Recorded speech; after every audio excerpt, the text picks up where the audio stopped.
नमस्कार, Haryana at 9 PM news channel में आप सभी का स्वागत है। आइए आपको कराते हैं खबरों से अपडेट।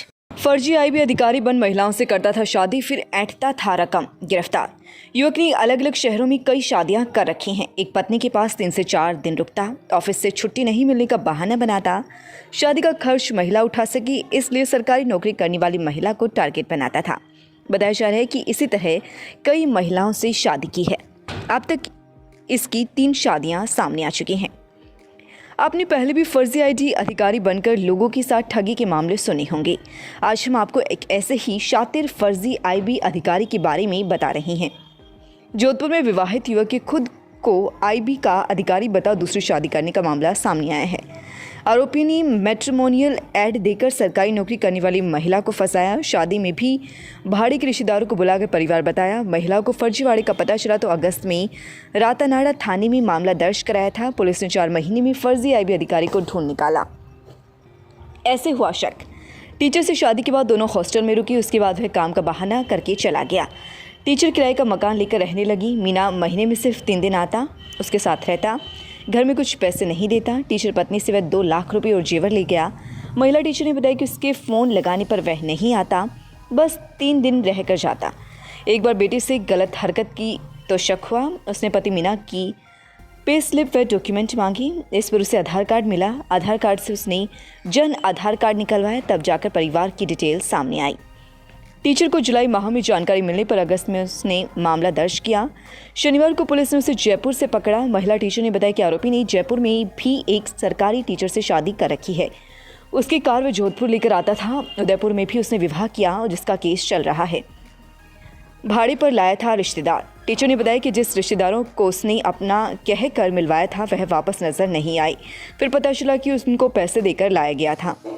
पहले से ही है शादीशुदा फर्जी आईबी अधिकारी। पुलिस ने बताया कि बनवारी लाल मीना ने खुद स्वीकार किया है कि वह कोई आईबी अधिकारी नहीं है। उसने बताया कि वह पहले से शादीशुदा और उसके 2 बच्चे हैं। साथ ही उसने यह भी स्वीकार किया है कि उसका डिवोर्स हो चुका है। उसकी शादी जोधपुर में नीलम नाम की युवती से हुई थी।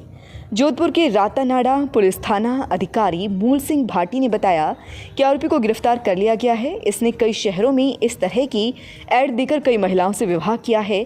इसकी भी जानकारी सामने आई है। अब पुलिस आगे की जांच कर रही है। यह है मामला। जोधपुर के एक सरकारी टीचर ने मैट्रिमोनियल ऐड देखकर लड़की को पसंद किया। 31 जनवरी को अखबार में प्रकाशित ऐड में बनवारी लाल मीना ने खुद को अविवाहित और आईबी अधिकारी बताया। बनवारी ने स्वयं को जयपुर का बताया, कहा वो दिल्ली में पोस्टेड है। टीचर विधवा है, एक बेटी की मां है। इस पर परिवार ने फिर से घर बसाने के चलते इस विज्ञापन को देख फोन लगाया, क्योंकि विज्ञापन में विधवा तलाकशुदा महिला के बारे में लिखा था। इस फर्जी अधिकारी ने ऐसा शातिराना तरीका अपनाया कि यह महिला उसकी दीवानी हो गई और उसकी बातों में आ गई। उसके लिए शादी का खर्च और रहने तथा गहने सभी के पैसे खुद ही खर्च किए। टीचर के परिवार ने बात कर मीना से 11 मार्च को शादी करवा दी। शादी के बाद मीना ने बताया कि उसके माता पिता की डेथ हो चुकी है। बनवारी लाल मीना अपने साथ कुछ लोगों को लाया। दोस्तों, मैं एक बात से और अवगत कराना चाहूँगा आपको कि पिछले कुछ दिनों से हार्ट अटैक के पेशेंट निरंतर बढ़ रहे हैं, बढ़ ही रहे हैं। हमें रोज़ आजकल, कल रात को भी एंजियोप्लास्टी हुआ है, दिन में 2 पेशेंट हार्ट अटैक के रोज़ आ रहे हैं।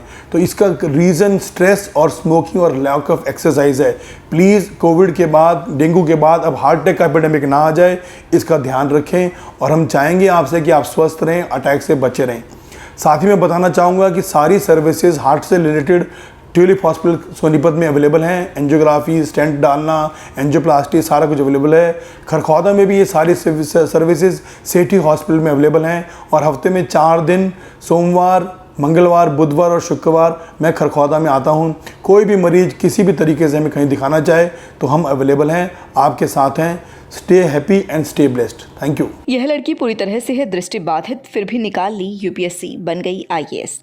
पढ़िए पूर्णा सांथरी की संघर्ष की कहानी। जहां अधिकांश लोग अपने जीवन में आने वाली चुनौतियों और सफलताओं से हार मान लेते हैं, वहीं पूर्णा सांथरी अपनी सफलता से लोगों के लिए मिसाल बन गई हैं। तमिलनाडु के मदुरई की रहने वाली पूर्णा सांथरी ने 5 साल की उम्र में ही अपनी आंखों की रोशनी खो दी थी, लेकिन उन्होंने कभी इस कमजोरी को अपनी सफलता के रास्ते में बाधा नहीं बनने दिया। उन्होंने अपने सफ़र में बहुत सारी चुनौतियों का सामना करना पड़ा, लेकिन हर बार उनके माता पिता और दोस्त उनके साथ खड़े रहे।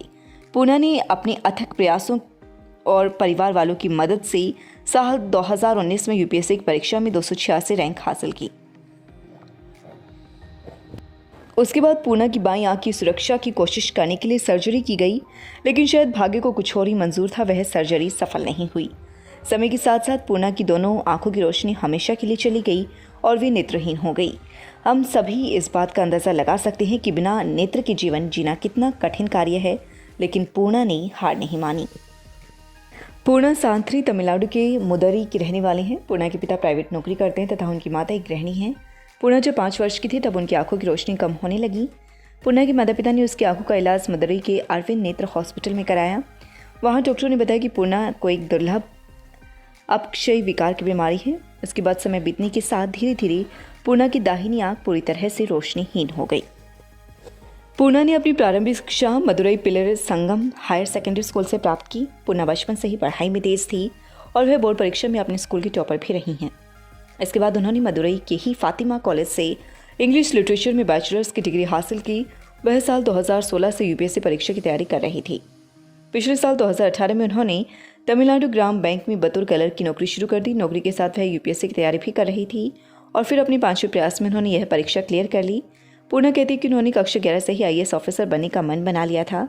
वह एक आईएएस ऑफिसर बनकर महिला सशक्तिकरण, शिक्षा और स्वास्थ्य क्षेत्र में काम करना चाहती थी। लोटस लाइब्रेरी में किस प्रकार की सुविधाएं हम बच्चों को उपलब्ध करवाते हैं, विशेष तौर पे हमने इस तरीके से लाइब्रेरी का डिजाइन किया गया कि हर बच्चे को एक अलग स्पेस मिले। हर बच्चे के लिए अलग से सीट दी गई है, लाइट की व्यवस्था है, अलग से वाईफाई चैम्बर दिया गया है।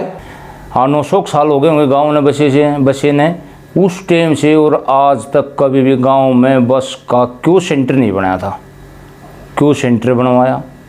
लगातार खबरों से बनी रहने के लिए चैनल को लाइक, सब्सक्राइब और शेयर जरूर करें। धन्यवाद।